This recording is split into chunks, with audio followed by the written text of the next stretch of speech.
कृष्ण हरे हरे हरे राम राम राम हरे हरे। गुरु ब्रह्मा गुरु विष्णु गुरुदेव महेश्वर गुरु साक्षात् परम ब्रह्म तस्मै श्री गुरवे नमः।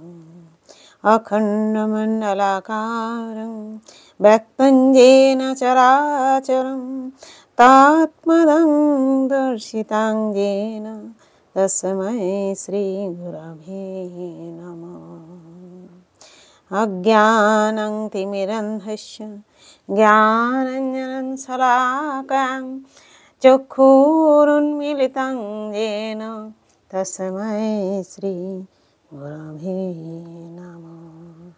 नमो कृष्णाय वासुदेवाय हरये परमात्मने अशेषक्लेशनाशाय गोविंदाय नमो नमः।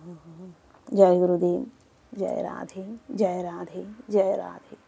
করছি শ্রীমদ্ ভাগবত গীতা একাদশ অধ্যায় বিশ্বরূপ দর্শন যোগ শ্লোক নাম্বার 10 এবং 11। অনেক বক্ত্র নয়ন মনেক অদ্ভুতম দর্শনম অনেক দিব্যাভরণং দিব্যানেকোদ্যতাধূধম দিব্যমালম্বরম ধরং দিব্যগন্ধনুলেপনম সর্বশ্চর্যময়ং দেবমনন্তং বিশ্বতমুখম।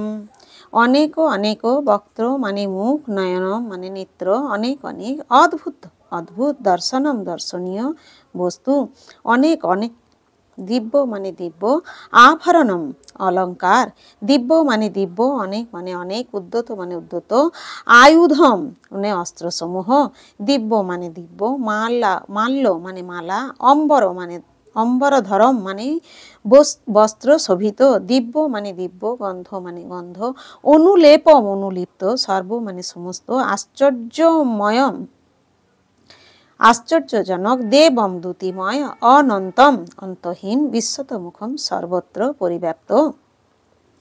অনুবাদ। অর্জুন সেই বিশ্বরূপে অনেক মুখ, অনেক নেত্র, অনেক অদ্ভুত দর্শনীয় বস্তু দেখলেন। সেই রূপ অসংখ্য দিব্য অলঙ্কারে সজ্জিত হয়েছিলেন এবং অনেক উদ্যত দিব্য অস্ত্র ধারণ করেছিলেন। সেই বিশ্বরূপ দিব্য মালা ও দিব্য বস্ত্রে ভূষিত ছিলেন এবং তার অঙ্গ দিব্য গন্ধ দ্বারা অনুলিপ্ত ছিল।